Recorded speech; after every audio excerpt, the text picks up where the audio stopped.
So without further ado, I think we will get started with our panel, and I'm very, very delighted to introduce our panel for the afternoon. And I'm just going to go on order that's on my screen at the moment. So we have Dr. Kate Strudwick, who is the Dean of LOUT, the Lincoln Academy of Learning and Teaching, who is joining us. We have Dr. Linda Kay, who's joining us from Edge Hill University and gave a fantastic keynote speech earlier on today. And Andy Beggan, who is the Dean of Digital Education and has been overseeing a lot of the presentations throughout the conference today. And so I'm very happy that I get to kick off this panel. And so whilst we wait for some probing questions to come in via the chat from the audience, I'll kick off with a question for you and just say, okay, reflecting on everything that's come out across the conference today and the talks around blended learning, blended teaching that we've seen, what are your kind of key takeaway messages from today that you're happy to have picked up on?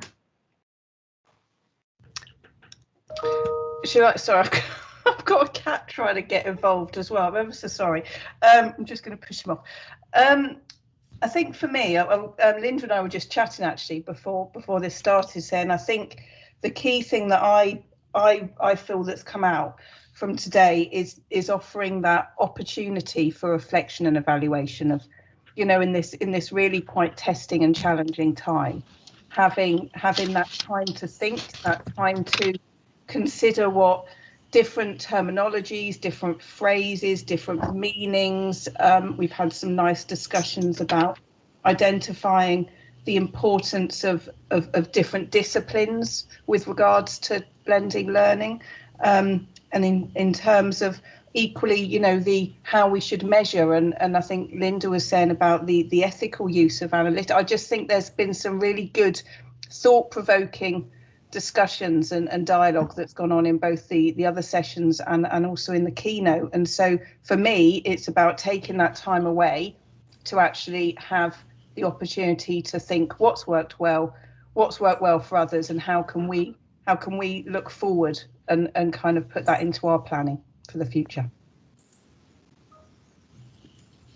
Yeah, I think I'd agree a lot with what Kate said, and I think one of the first sort of things that I took away was from Liz's opening talk about the terminology of blended, and I think, you know, often we're sometimes using it in quite different ways, and I don't think our students always knew what we were referring to. And, you know, when our students came in September, we were saying, oh yeah, this is a synchronous session, it's an asynchronous one. We were so used to that terminology because we've been planning it for months, and they were like, well, what does this mean? So I think a lot of it is about consistency of terms, defining terms, and ensuring our students are inducted effectively into them knowing what it means and how it's relevant for their learning, I guess. Okay, thank you, Mike. For me, I think it's been a chance to reflect on the items that we always felt we knew, and the new stuff that actually expands or actually gives us a different perspective, because you know, the last 12 months has allowed us to put in place all of the strategies and plans that we have long been advocating, but hasn't been as quickly or swiftly adopted as it has been over the last 12 months as it's been enforced upon us. And I think some of that is highlighting that, you know, we have always known digital is not everything. Digital is a mode for delivering learning. It isn't the learning itself. We've always known that. But it has been interesting to evidence, and certainly lots of people reflect today, that engagement, at least for some areas and in some ways, is better online, and allows communities to evolve and connections to be made, where previously that was more difficult for whatever reason, particularly where they're student-led, where the students are actually taking control of those communities themselves in their own devices, and in a very responsive way, developing their own communities of learning, which exist. Now, the dangers around that can sometimes be, obviously, when the wrong messages or the wrong ideas or the wrong misconceptions get shared as being, and we've all seen the dangers that can happen. But it also has huge opportunities, and we've seen it happening in practice. And I think the final reflection is really thinking about that spectrum of digital and face-to-face. and where we sit on that. Because historically, certainly for me and all of that throughout my career, it's always been a case of starting from the face-to-face and looking about how do we blend and blur digital into the face-to-face experience. And I think the last 12 months is highlighting, certainly getting us to think, what if we shift that? And certainly in some areas, and we have a digital experience, what's the right way to bring face-to-face elements to enhance those where the digital is working? And I think perhaps at times we're at different places along that spectrum, and it's really thinking about what the affordances of each of being of equal value, and making sure that we start from where it works well, and look to see how we extend through the other medium, rather than always starting from a position that one is automatically better than the other. I think that's probably the key takeaway for me. That's grand, thank you. So we have had a question coming to the chat from Mark, and this is quite a broad question, so actually I'd encourage other people to also answer it in the text chat as well. Mark's raised a question around accessibility and said that digital poverty is a concern for us all. What can we as academics do to adjust our digital practices to be more inclusive?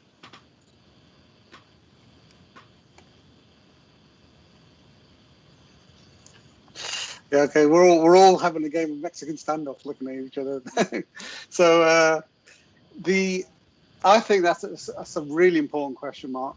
And I think the reason why we're all quiet is because it's such an important question that we do need to give it proper thought. And of course, when you talk about inclusion, we're talking about inclusion in so many different ways, not least in terms of the digital poverty challenges, but also and access issues, but also different requirements in terms of culture and language, and whether you have different challenges in terms of education. It is a real nuanced response. Now, I would say that digital brings lots of opportunities to increase inclusion as a bottom line, as a starting position. I would say doing things digitally by its very nature makes things more inclusive. And the more we do to extend the accessibility of that digital, just makes it even more inclusive beyond that. But the real challenge is really thinking about those students who have no access at all. And there it must be about understanding individual needs, understanding what those challenges are, and working with those students as individuals about what those challenges are, because there won't be a one-size-fits-all solution for that particular student, those particular needs. So it's hard to say this is the approach to do, other than to try and understand why that student is having challenges, and that's a big task and it's a big ask. But I can't think of a simple solution to that, but I'll wait for Linda and Kate to prove me wrong. I'm going to jump in. I'm not going to prove you wrong, Andy. I absolutely agree with everything you've said, and I think yes, moving or the transition to use of digital platforms has led to greater inclusivity in a number of ways. However, I do feel that it's about managing expectations as well, which that we're providing, for students' engagement in different sessions that we're developing online. And so in that respect, I think it comes back to both the necessary institutional support, providing that support for students that are really kind of struggling, whether it be with access to laptops and making sure that is monitored and measured on a college and a school level as well. So you've got that dialogue, as Andy said, with students that are really kind of struggling to make sure that they are able to participate and that accessibility of different platforms, putting cameras on and putting mics on. And sometimes we can make judgments on that, and I think we need to be very clear of what engagement is. And just if a student hasn't got their camera on, they're obviously part of that issue is they're there, but we may not see them. And I do think that that's really important, that we're not putting these expectations on them to always be seen, because they will be engaging, but they're just struggling with accessibility. So it's offering that support and that pastoral support through personal tutoring and through college and school level as well, I think, for that dialogue.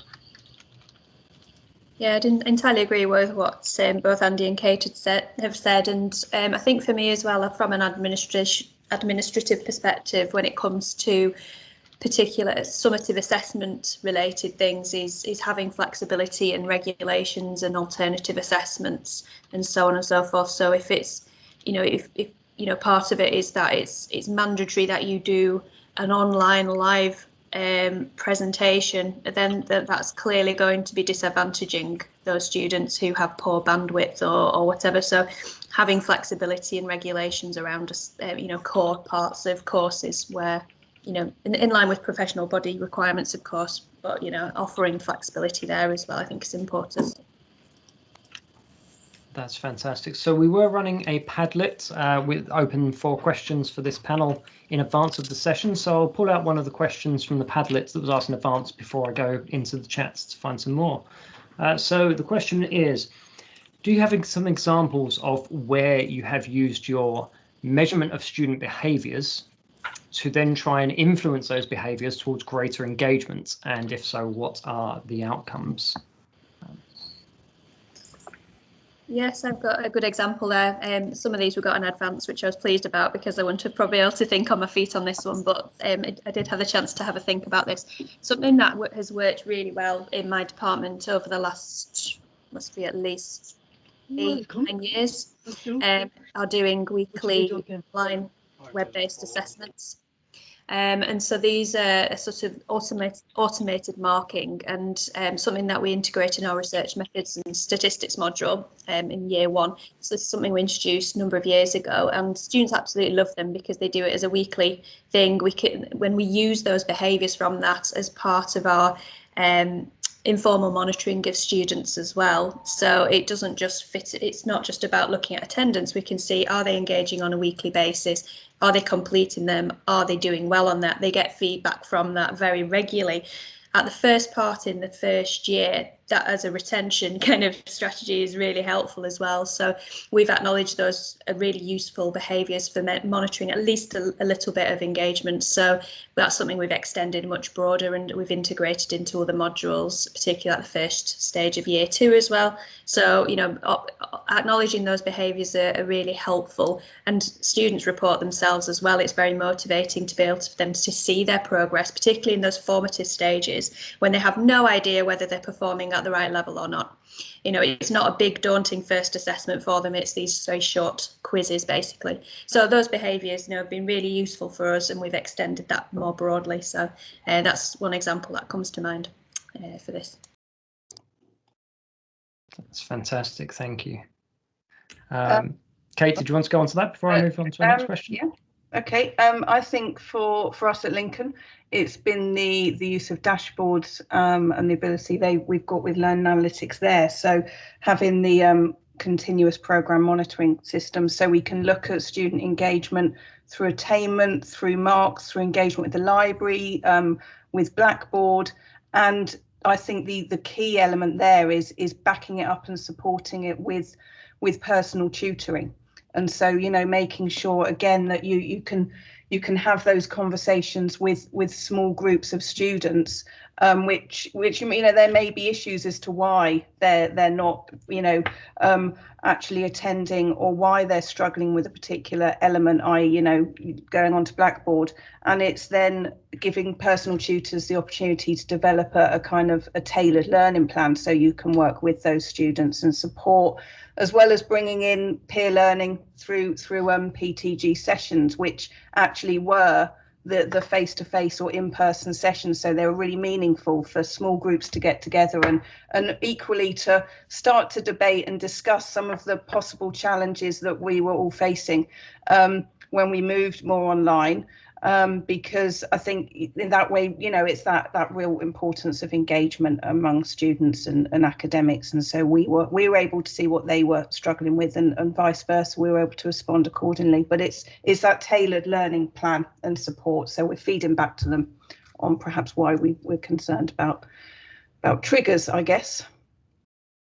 I think it's a fantastic response. I'll dip into the chat. There are a couple of questions that I think could be combined together. So Ambrose and Catriona have asked a similar question around preparing students' digital skills for blended learning, and concerns around, you know, what they've been experiencing over the last couple of years of schooling, and how that's impacted their learning capabilities. So how do we help them transition into higher education and be digitally capable of achieving blended learning? Who's going to go first? Okay. As I hadn't responded to the last one, I guess there's a real question, because this goes back to the point Mark made earlier around digital poverty, because there isn't a homogeneous student, A-level student, who's had the same experience. Many of those students will have been very successful in this period, and have actually, whilst there will be gaps in their disciplinary knowledge, understandably because of the lack of learning, they will be more skilled at the use of digital, more independent learners because they've had to cope. And in that sense, they will be more skilled at learning to learn in a higher education setting, and therefore may well start well prepared, if short in terms of the content knowledge, but well prepared in terms of the skill sets that they need. Others will have struggled, and they will have both a lack of, because of their situations, a lack of awareness around how to use digital because of access to it, as well as a content, and there'll be a doubling down on the impact. And there's going to be a spectrum there within that, and it's reflecting that it's going to be a difficult transition for many coming into the new year. And given the challenges we've had, one of the responses could be we could provide online support to them. And yes, we can absolutely do that. And yes, we probably will do that. But you can also imagine for those students who have struggled through digital over the last 18 months to then be faced with, let's do more digital to help you catch up, is probably the last thing they want to hear. And I think we'll also have to reflect on that too. So I think it's going to be a learning curve for us all in doing that. But we should not lose sight of the fact that whilst it will be challenging for some, others will have, through this process, be starting university perhaps better skilled than they would have been through that. And so it's going to be, we're going to be pulled from both sides. I'll stop there.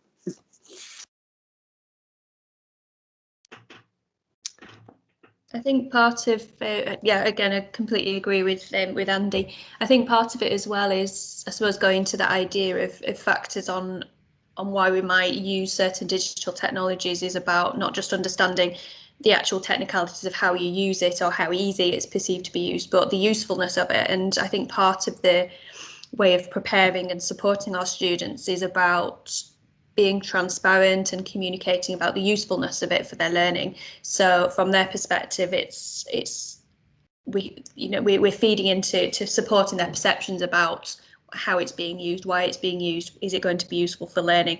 It's not just the sake of we're just using this technology for the sake of it.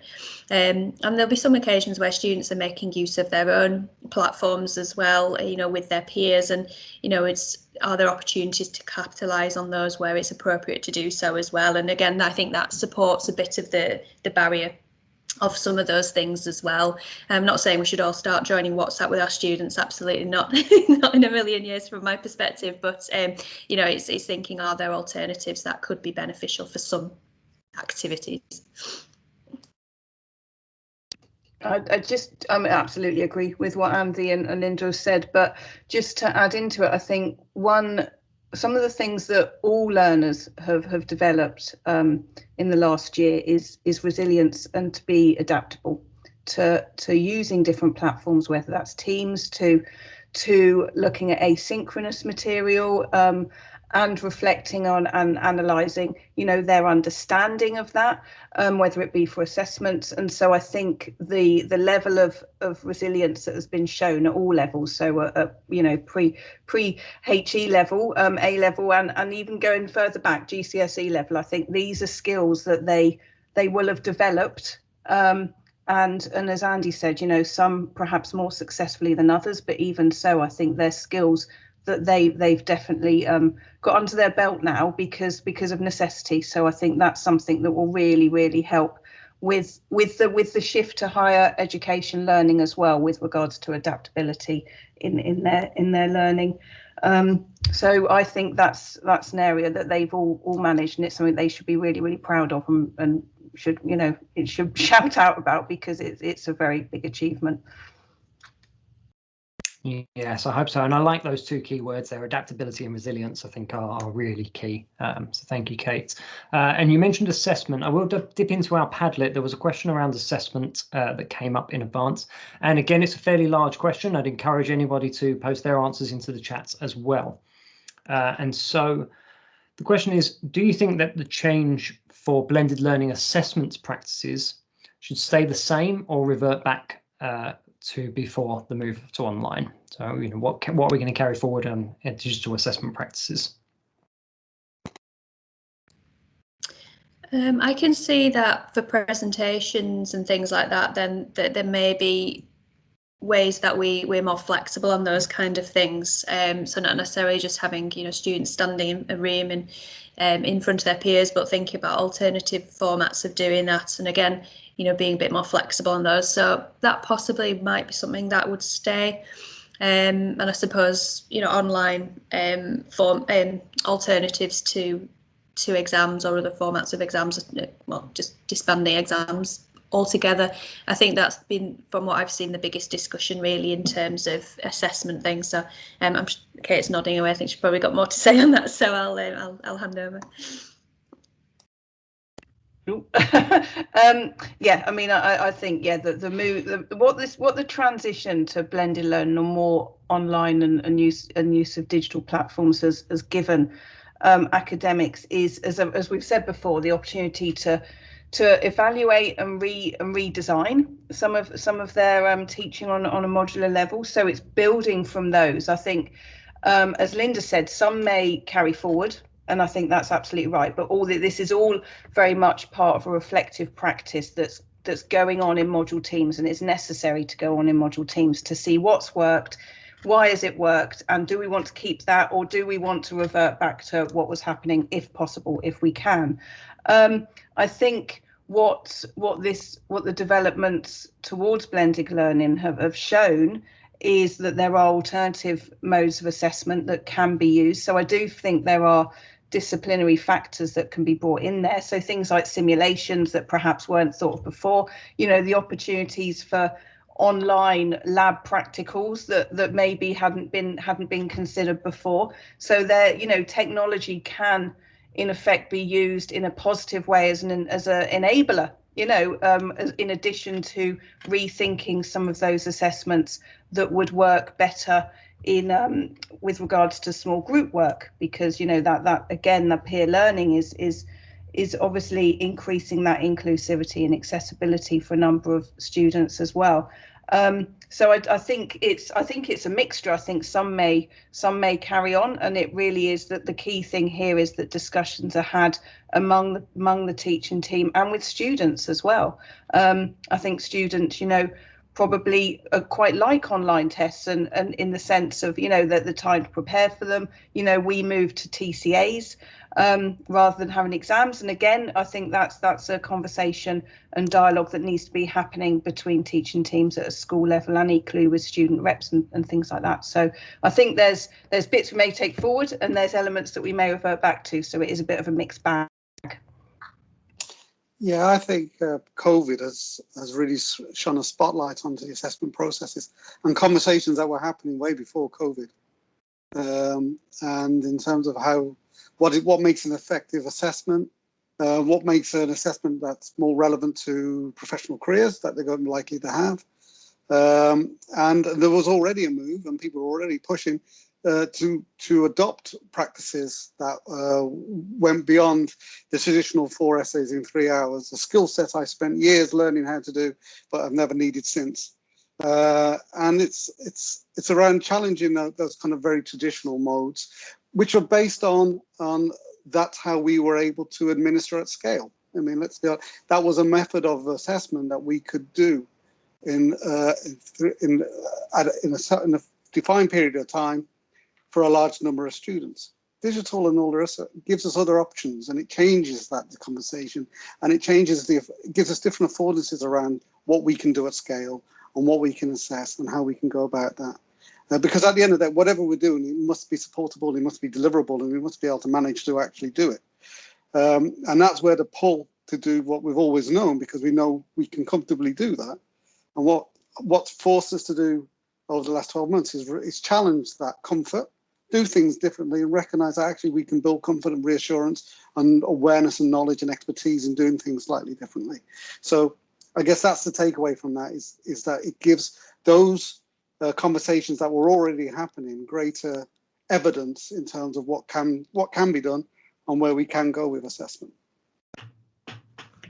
I think that's spot on, and the reason why I wanted to open that up to everybody in the chat is because there's such a wide range of assessments, and I think Andy's right. It's what we've done recently has shone a light on that and developed some good practice. Ellie's raised the point that actually some of the assessment questions have improved as a result of the transformation to online, which is great. I'd like to again combine some of the questions from the chats because some of them cover a similar theme. So we had a question around from Ellie around whether we'll, achieve this status of a fully blended campus in the future. And Mark has raised a similar question around, in terms of face-to-face and an online split, what's the right amount? Is there a right amount? And how do we achieve this goal of being a blended university or blended campus? I think that's a really good question, and it's an important question, but I'm afraid it's also quite it feels like a Weasley answer, but it depends, because what's right for one discipline is not necessarily going to be right for another discipline. Some disciplines could be all the way towards 90% digital and be absolute, or even 100%, and others would be further the other way. And I think we need to reflect that in our delivery and understand that and have that appropriate balance, because then it makes best use of the campus and makes best use of the digital and makes best use of the learning experience. And what this has shown us over the last 12 months is that our campuses, we spend an awful lot of time building more and more buildings which are empty half the time.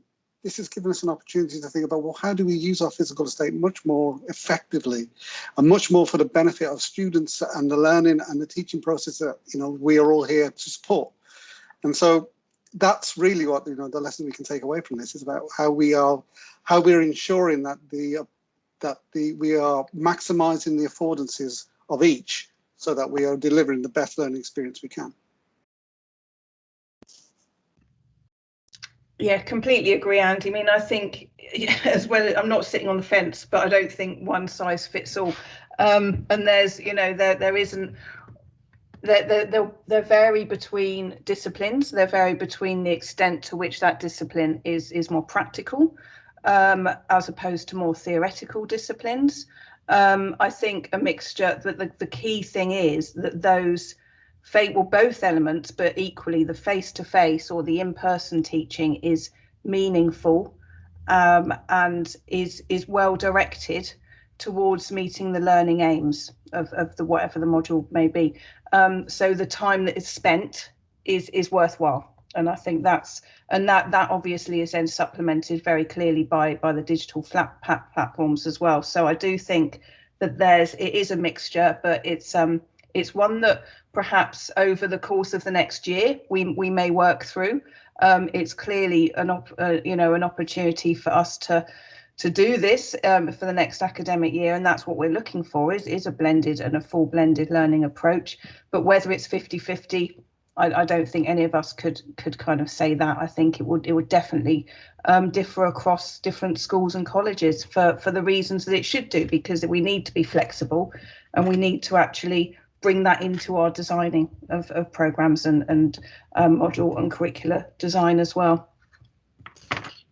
Yeah, I think that I entirely agree with what's been said. I think it does raise a really interesting question about the autonomy that different areas will have on this in line with their universities' regulations and how much autonomy is going to be afforded to the people who are experts in their area. I know that during the pandemic, some universities have been really concerned about students raising complaints that they've not had the experience they expected, and so have been very clear that you as a department you need to be offering X number of hours per week on campus, and not really paid much attention so much to what's necessarily more appropriate. So I think there's a really important question there about how a university at a higher level, at a managerial level, working with separate subject areas, departments on making these decisions. How much are we going to be involved in this decision making? So yeah, I think we are people who are experienced in educating. We are people who are experts in our subject areas. How much are we going to have a say in this? So I think that's more of a kind of raising a question rather than answering the question, but is an important thing to think about. No, I think that's a great insight from all three of you, and isn't one size fits all is a perfectly legitimate answer to that. So thank you for the questions for that. I'll dip into the Padlet and jump into one of the questions that we received in advance of this session, and that's around how do we make our digital classrooms open to staff and students for feedback? So thinking about sort of peer review of teaching practice. Yeah, I think what's been really apparent is that when certainly my institution has been very keen on us doing a lot of the pre-recorded stuff, and that's made it so much easier to make things open and accessible to anybody. The amount of collaboration I've seen across the sector during this past year has been really, really wonderful, actually, and a great example of how we can be collaborative on this, and we're not competing against each other on league tables. We are all in this together, and that does make it so much easier to be able to share resources, to review what other people are doing, and to potentially foster that level of peer observation and review that is obviously important. I've actually currently got one of my educational psychology students who wanted to do some observation for his placement, and it's like, well, this is our last semester stuff, you can use that as part of that, and done. I don't have to kind of do the sessions again for him or anything. It's there. So I think that certainly can, when we talk about our classrooms available, classroom can mean all sorts of things, can't it? So materials definitely are possibly easier to disseminate in that way, for sure.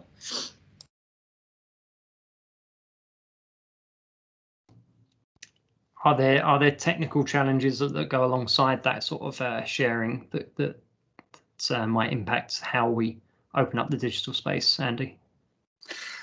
Sorry, I was struggling to get the microphone to come on then. My instinct would be, we should have open practice and share and do things openly and let people see and be receptive to feedback. It's ironic. I reflect on the VLE as it was sold, and I was one of those people who would say this message. Reflect on the fact that the VLE is a walled garden where only your students will access the learning resources, and it's safe. And it was sold very much along those lines. In the same way, and around the same time, we were selling email as being a mechanism for you to have control over when you communicate and when you respond. Both of which, I think, if you reflect on it, have probably proven to be false. So we would want, want an environment that's open. I personally feel, not everyone would necessarily agree, but if we are open and have and allow that kind of inquiry-led student learning environment that allows people to explore based on their interests and be able to see and engage and experience and hear and share with each other, then that you can imagine that's a fantastic environment to learn in. Challenges that it exposes, well, highlights there. I mean, who gets access? I mean, if it's within the university domain, then the data protection issues involved might be fine. We might be able to manage that as long as we can, have levels of access. And then there's also people being willing and open to that, and personal preference, because people will need to opt out. And then it's managing that levels of restrictions that we want to put in there. So there are technical challenges, I suspect, but I think it's about us as an organisation, as a culture, is thinking about how open do we want to be across all of our teaching and learning, both for for staff and for students, and then it's a question of how we then enable that. But it's a conversation let's have. I've always felt being open brings more benefits than it brings challenges. I agree. Kate, did you want to comment on that sort of culture challenge? Yeah, I think I absolutely agree with what both Linda and Andy have said. As Andy's highlighted there, I think it's finding that balance. Clearly, you know, being open is what everyone's looking but for, that flexibility in learning spaces in classrooms. It can make them more inclusive. It can actually build a broader sense of belonging within a community. And it is about, you know, facilitating and working together.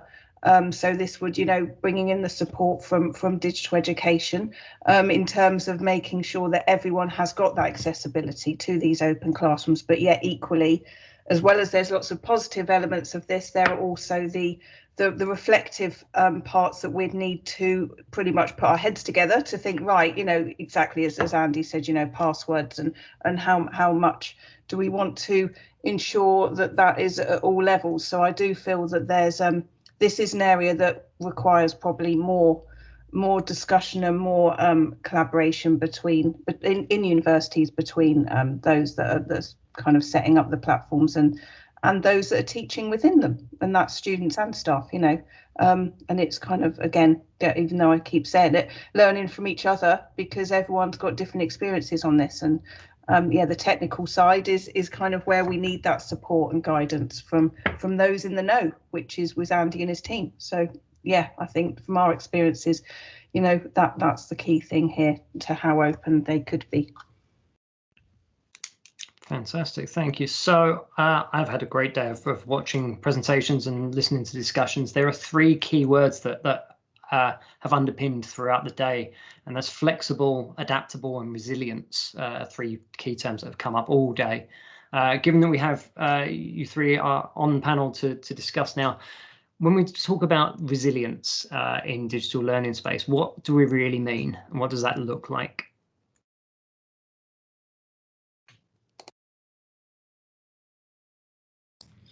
I think for me, I think resilience doesn't have to be situated based on where it's taking place. Resilience is the same concept irrespective of where it is. So I'm often quite against when we kind of just put a prefix of online or digital in front of things. So I'd kind of think, well, it's underpinning it is a psychological sort of experience or state or set of behaviours. So yeah, so I'd call it resilience rather than digital resilience, I guess, if I was being pedantic. But I guess it's to do with there possibly are a set of additional things to do with it. It's not just about tackling a student's persistence on tackling the learning, but the facilitating conditions to be able to learn, and that's where maybe the technological aspect does come in and might require additional level of persistence or additional strategies to be able to access that in the first place. So I suppose it might just be different types of set of behaviours that underpin that resilience, I guess, would because of the additional sort of technological thing. But even on a kind of on campus, you know, that doesn't mean that they're not, you know, those access challenges, you know, finding a parking space, for example. You know, sometimes I've driven around for an hour and I'd say that was pretty resilient of me to find a parking space. So I think it's, you know, there's a set of behaviours associated with that particular way of accessing something in this case. Yeah, when you say resilience, when I read that question, when there's personal resilience that we all have, and I'm sure all of our personal resilience has grown over the last 12 months. And I can remember, you know, often there was a fear that of technology failure, so that's the other area of resilience.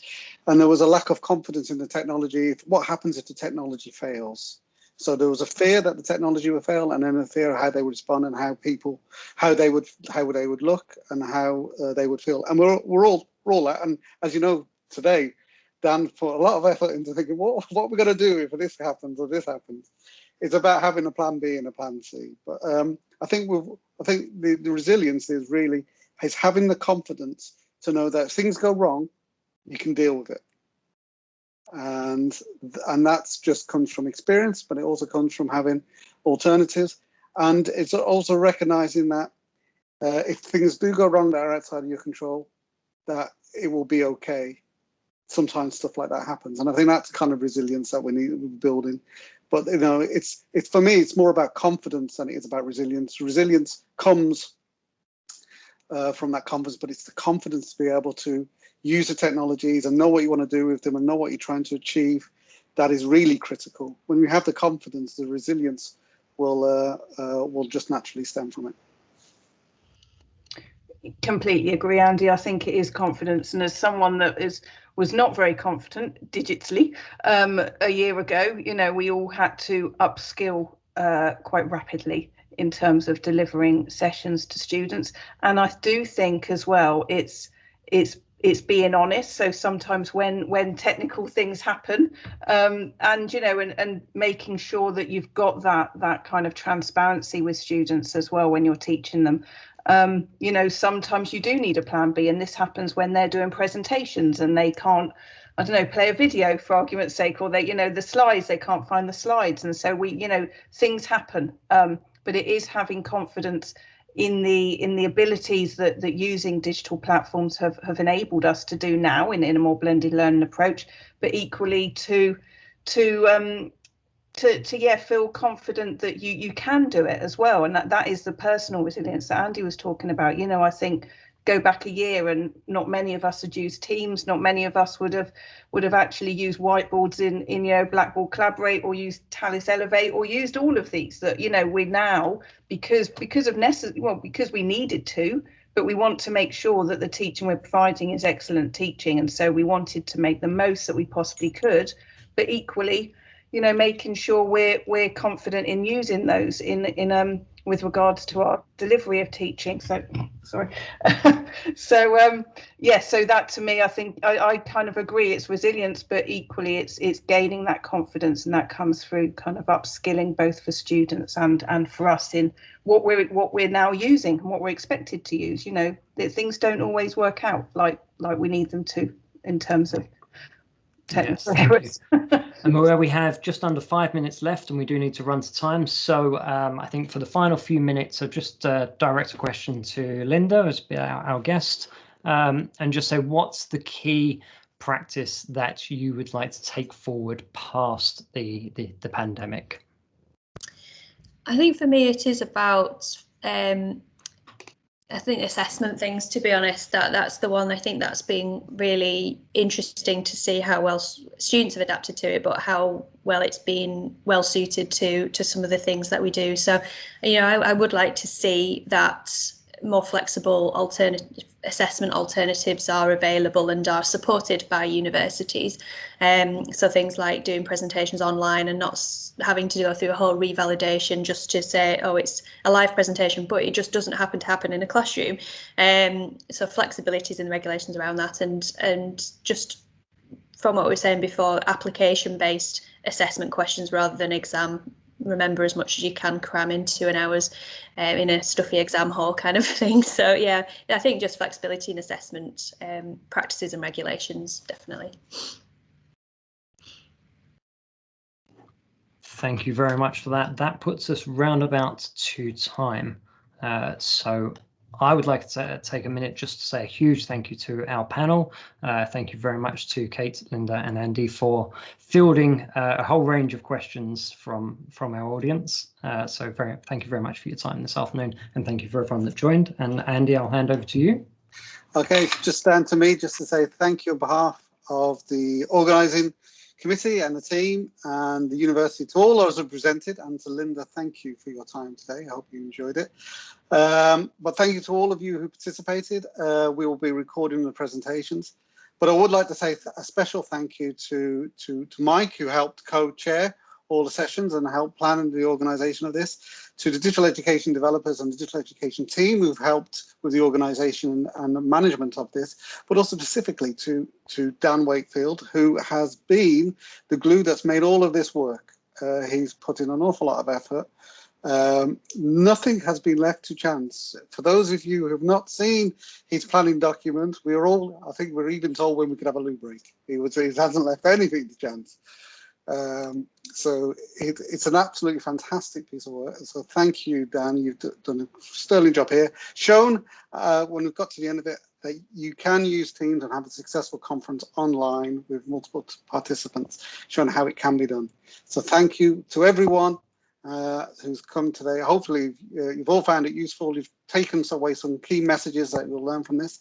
We're going to be turning the videos around, and we'll be sharing them, and we'll want to be capturing some of these case studies, not only within the Impact Learning Journal that we have here at Lincoln, but also sharing them on our digital education support website, so that those who couldn't attend can learn from the conversations today and feed into the conversations going forward around what it is we want to take forward as part of this. As I highlighted at the start of the day, talking about the Barber review, one of the things is the opportunity that the OFS is asking all institutions to do is think about how we can take this forward.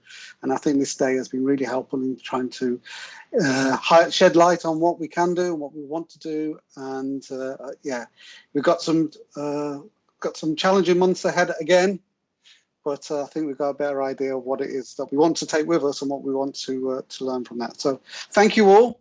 Just a round of applause, please, for everyone who helped work on the on today, and hopefully we'll see you all again soon.